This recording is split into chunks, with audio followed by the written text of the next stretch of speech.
Hello everyone, my name is Tyler Dent, and for this discussion I wanted to focus on one of my favorite games, Warframe, and learn more about the company behind its development. For this discussion I spoke with ChatGPT and began by stating how much of a big fan I was of Warframe, and that I wanted to learn more about the studio behind their success. Who is the studio behind Warframe's creation, and what makes Warframe such a success today? ChatGPT explained that the studio behind Warframe is Digital Extremes, a Canadian video game company founded in 1993 within London, Ontario, Canada. Before creating Warframe, the studio had already built a reputation for helping develop fast-paced shooters and working alongside companies such as Epic Games on the Unreal series. The discussion explained that Warframe became successful for several major reasons. One of the biggest was how the game handled free-to-play model. Unlike many free-to-play games, Warframe allowed players to unlock most content through gameplay rather than forcing purchases, which helped build trust with the community. Another important fact was the game's constant long-term support. Since its release in 2013, Digital Extremes continuously expanded the game with new storylines, quests, open world, and weapons, characters, and gameplay systems. Updates such as the Second Dream and the New War helped transform the game into a much larger experience over time. A highlighted factor was Warframe's fast-paced movement system and unique Space Ninja identity.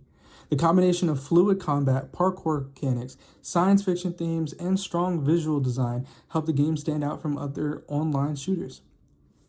We then shifted towards Digital Extremes as a company, and I asked additional questions about their history, considering that from rumors that I've heard with the company, they used to be a music or sound studio rather than a game development studio. ChatGPT explained that Digital Extremes was always and primarily a game development studio rather than a music or sound design company. Before Warframe, they worked on titles such as Unreal Tournament, Dark Sector Pariah, and The Darkness 2. One particularly important point discussed was that Dark Sector heavily inspired Warframe. Many of the biomechanical themes, weapons, and combat concepts seen in Warframe originally came from the ideas explored within Dark Sector years earlier. However, ChatGPT explained that none of these games reached the same level of long-term success as Warframe. Before Warframe, Digital Extremes was often viewed as more of a support studio working alongside larger publishers rather than a company leading one of the biggest live service games in the industry.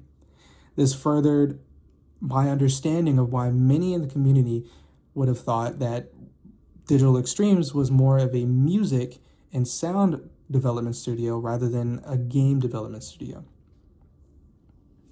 The discussion became especially interesting when learning about the hardships behind Warframe's development.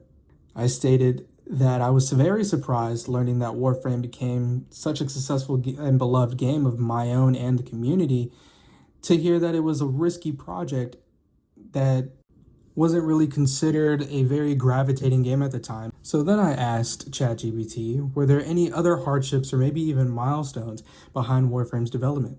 Were there any notable personalities that surfaced as the game grew in success? ChatGPT explained that Warframe was actually considered a risky and unusual idea when it was first pitched to publishers. At the time, most companies believed that a game about space ninjas would be too strange to succeed commercially, especially during an era where military shooters dominated the market. Because publishers rejected the concept, Digital Extremes took the risk of self-publishing Warframe. This was especially dangerous because free-to-play games at the time had a poor reputation among Western audiences. ChatGPT explained that Warframe's launch version was much smaller and less polished than the game players know today. Early on, the game lacked major story content and many systems were repetitive. Other times, however, Digital Extremes slowly rebuilt and expanded the game through the years of updates and player feedback. One of the most important milestones mentioned was the release of the Second Dream Quest. This update is often considered the turning point where Warframe evolved from simply being a fun online action game into a larger cinematic sci-fi universe with emotional storytelling and deeper lore. ChatGPT also highlighted several major personalities that became closely associated with Warframe's success. First off was Steve Sinclair, who was discussed as one of the major creative leaders behind the game and someone heavily involved in shaping Warframe's direction for many years.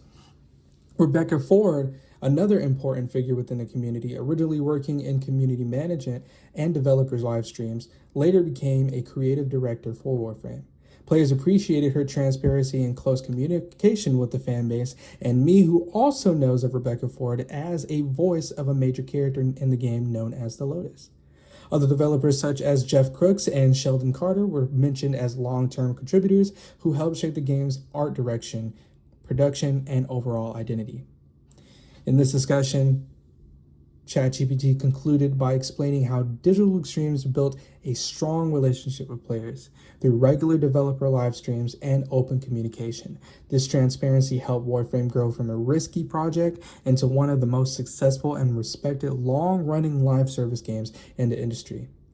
Overall, this discussion has helped me better understand not only the success of Warframe itself, but also the risks, dedication, and creative leadership that allowed Digital Extremes to transform a rejected and unpopular idea into a globally recognized game today.